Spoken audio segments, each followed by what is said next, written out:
చూడు చంద్రగుప్త, ధనవంతుడికి మరియు పేదవానికి మధ్య ఒకే ఒక్క తేడా ఉంటుందని నీకు తెలుసా?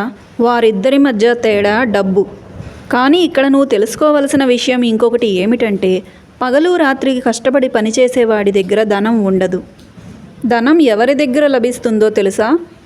కేవలం ఇతరుల చేత పని చేయించేవాడి దగ్గర మాత్రమే ధనం నిలుస్తుంది.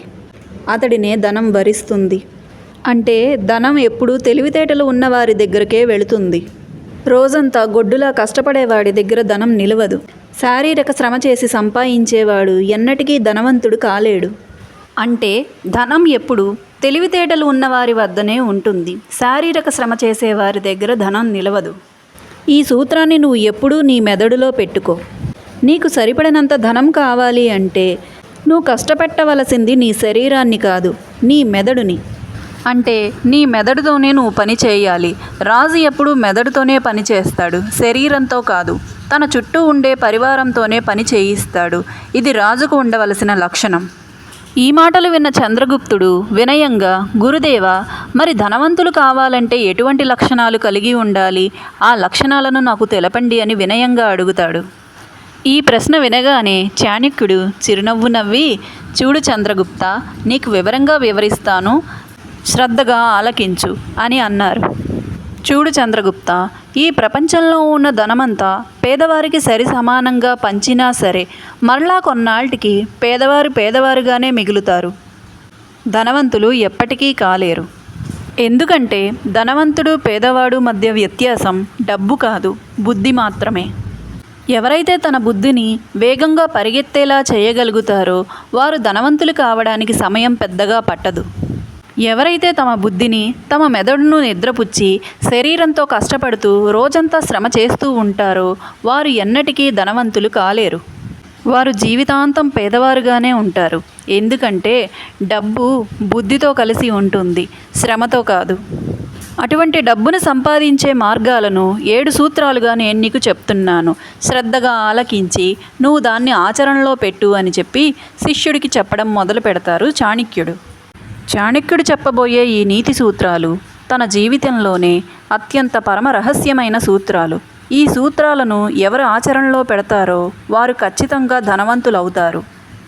అటువంటి ఈ సూత్రాలను తెలుసుకునే ముందు ఫస్ట్ టైం నా ఛానల్ చూస్తున్నట్టయితే సబ్స్క్రైబ్ చేయండి. ఇటువంటి మరికొన్ని మంచి వీడియోలు మీ ముందుకు తీసుకొస్తాము. వీడియో నచ్చితే మీ ఫ్రెండ్స్ అండ్ ఫ్యామిలీ మెంబర్స్కి షేర్ చేయండి. ముందుగా లైక్ చేయండి. అందులో మొదటి నియమం, నీ తెలివితేటల మీద డబ్బుని పెట్టుబడిగా పెట్టు. ఇది నీ జీవితంలో అత్యంత పెద్ద పెట్టుబడి. నువ్వు జీవితంలో నిజమైన ధనవంతుడివి కావాలి అనుకుంటే, ఆ ఎత్తు శిఖరాలను అందుకోవాలంటే ఎక్కడైతే డబ్బుకు కొరత ఉండదో, ఎక్కడైతే గౌరవానికి కొరత ఉండదో, ఎక్కడైతే నీ స్వేచ్ఛకు కొరత ఉండదో అటువంటి చోట డబ్బుని నువ్వు పెట్టుబడిగా పెట్టాలి. ఆ స్థానంలో నీ సంపూర్ణ దృష్టిని, నీ మెదడును చాలా అద్భుతంగా పనిచేసేలాగా నువ్వు చేయగలగాలి.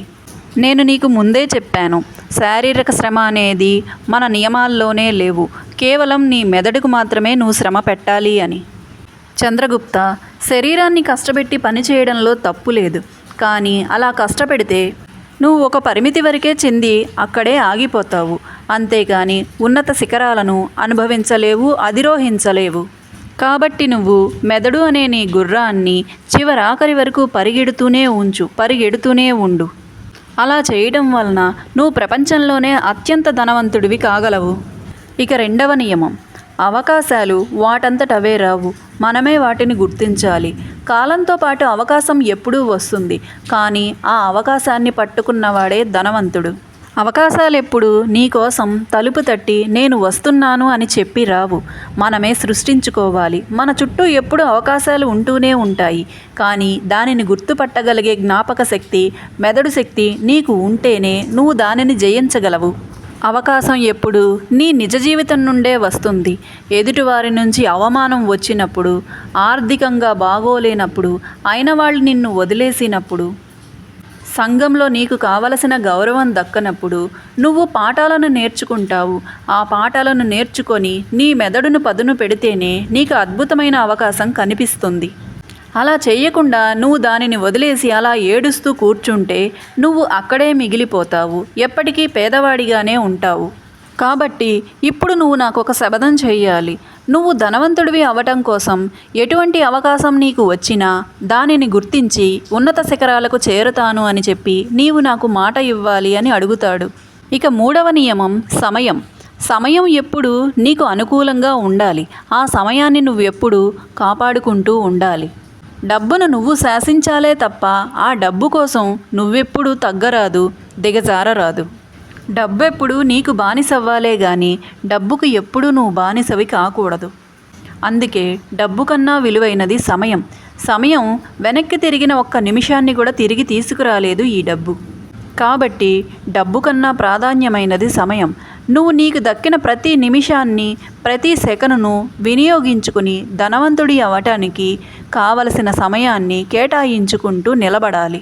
ప్రపంచంలో ఎవరైనా సరే డబ్బు పోతే సంపాదించుకోవచ్చు, కానీ సమయం పోతే తిరిగి రాదు. ప్రపంచంలో ఉండే ప్రతి ధనవంతుడు అంగీకరించే విషయం ఏమిటంటే వారి ఆస్తి ఎప్పుడు సమయం మాత్రమే, డబ్బు కాదు. ఎందుకంటే వారి సమయం అంత విలువైనది. వారు ఎదుటివారికి కేటాయించే ప్రతి నిమిషాన్ని డబ్బుతోనే కొలుస్తారు. కాబట్టి నువ్వు ఈ రోజుకి సమయాన్ని వృధా చేస్తున్నావు అంటే నువ్వు ఇక ఏనాటికి ధనవంతుడివి కావు, అవలేవు. సమయాన్ని ఎప్పుడూ సద్వినియోగం చేసుకోవాలి. నీ సమయాన్ని వృధా చేసే ఏ పనినైనా సరే నువ్వు తీసి పక్కన పడేసే విధంగా నువ్వు సమయాన్ని గెలవాలి. అలా గెలిచిన నాడే నువ్వు ధనవంతుడివి అవుతావు. సమయాన్ని కూడా నువ్వు స్తంభింపచేయగలుగుతావు. ఇక 4వ నియమం. ధనం రావడానికి ముందే నిన్ను నువ్వు సిద్ధంగా ఉంచుకోవాలి. ఫ్రెండ్స్, ఇక్కడ అందరూ తెలుసుకోవాల్సిన విషయం ఏమిటంటే కొంతమందికి లాటరీ రూపంలో, అదృష్టం రూపంలో, నగదు రూపంలో ఏదో విధంగా ధనం చేకూరుతుంది. కానీ ఆ ధనాన్ని తీసుకున్న వారు 2 సంవత్సరాలకో 3 సంవత్సరాలకో మళ్ళా పేదవారిలాగా మారిపోతారు. అంటే ఇక్కడ వచ్చిన ధనాన్ని సద్వినియోగం చేసుకొని ఇంకా ధనవంతులు అవడానికి ప్రయత్నించటం లేదు. వారిని వారు వ్యాపారపరంగా కానీ వృత్తిపరంగా కానీ సంసిద్ధం చేసుకోకపోవటం వల్లనే ఉన్న ధనమంతా కరిగిపోతుంది. తిరిగి మళ్ళా వాళ్ళు పేదవారిగానే మిగిలిపోతున్నారు. కాబట్టి ధనం నీ వద్దకు వచ్చేసరికే నువ్వు సిద్ధంగా ఉండాలి. దాన్ని ఎలా ఉపయోగించి ఇంకా ధనవంతుడివి కావాలో ఆలోచించగలగాలి. నువ్వు ఎలా సంసిద్ధం కావాలంటే ధనం వచ్చినా, కోట్లు కుమ్మరించినా నువ్వు ఎప్పుడూ నువ్వులాగే ఉండగలగాలి. ఎందుకంటే ఆ ధనం రావచ్చు, మరలా పోవచ్చు. కానీ ధనంతో ధనాన్ని సంపాదించగలిగే మెదడు మటుకు నీ దగ్గరే ఉంటుంది. కాబట్టి నీ మెదడే నీకు ధనం. ఇక 5వ నియమం చెబుతున్నాను విను. నీ చుట్టూ ఉండే పరివారం అంటే నీ స్నేహితులు కావచ్చు, నీ బంధువులు కావచ్చు. నువ్వు ఎంత మంచిగా మారినా, నీ మెదడుని ఎంత పదును పెట్టినా, నీ చుట్టూ ఉండేవారు సరైన వారు కాకపోతే నువ్వు ఏదో ఒక సమయంలో పడిపోవటానికి అవకాశం ఉంటుంది. ఎందుకంటే నీ చుట్టూ ఉండే వారిలాగే కొన్నాళ్ల సహవాసానికి నీవు కూడా అలా తయారైపోతావు. కాబట్టి నీ చుట్టూ ఉండేవారు కూడా నీలా ఉండేవారే ఉండాలి. నీ సహవాసమే నిన్ను ధనవంతుణ్ణి చేస్తుంది. నీ సహవాసమే నిన్ను పేదవాడిగా కూడా మారుస్తుంది. నీ సహవాసమే నీ భవిష్యత్తును కూడా మార్చగలుగుతుంది. అలాగే మరొక ముఖ్యమైన విషయం చెబుతున్నాను విను. నిన్ను ఎవరు అప్పు అడిగినా సరే నువ్వు చెప్పడానికి మొహమాటం పడవచ్చు.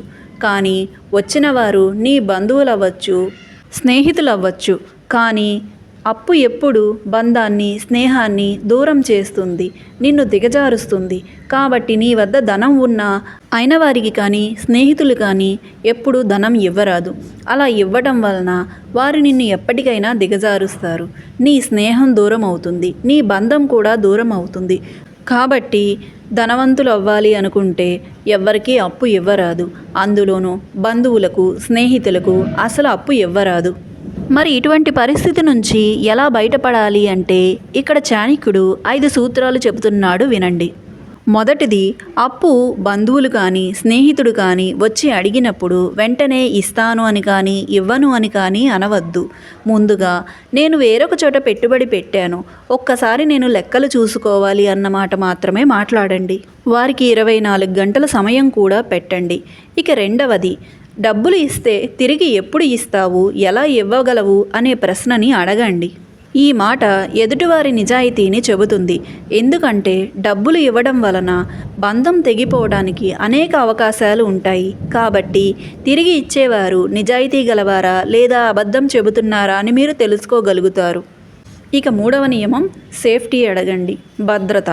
నేను ఇచ్చే ధనానికి పెద్ద మొత్తానికి ఏమిటి గ్యారంటీ అని అడగండి. ఈ విషయం మిమ్మల్ని ఎప్పుడూ ఉన్నత స్థాయిలో ఉంచుతుంది. నిజంగా అప్పు అవసరమైన వాడు, తిరిగి ఇచ్చే ఉద్దేశం ఉన్నవాడు ఖచ్చితంగా సేఫ్టీని ఇవ్వగలుగుతాడు. అబద్ధం చెప్పేవాడు అయితేనే తప్పించుకునే మాటలు మాట్లాడతాడు. తరువాతి నియమం, మీ దగ్గర డబ్బు కొరత ఉన్నట్టు నటించండి. అంటే మీ దగ్గర ఉన్న డబ్బు ఇన్వెస్ట్మెంట్లలోనూ పెట్టుబడుల్లోనూ ఉందని చెప్పండి. ఇప్పుడు పెట్టుబడి నుంచి బయటకు తీస్తే వచ్చే నష్టాన్ని నువ్వు పూడ్చగలవా, అలా ఇస్తానని భరోసా ఇవ్వగలవా అని అడగండి. ఎందుకంటే మీ వ్యాపారంలో వచ్చే నష్టాన్ని ఎవరూ తిరిగి ఇవ్వలేరు, ఆ పనికి ఎవరూ ఇష్టపడరు. కాబట్టి ఈ మాటను ఖచ్చితంగా మనం అడగవచ్చు. ఇక 5వది, చిన్న సహాయం చేయండి.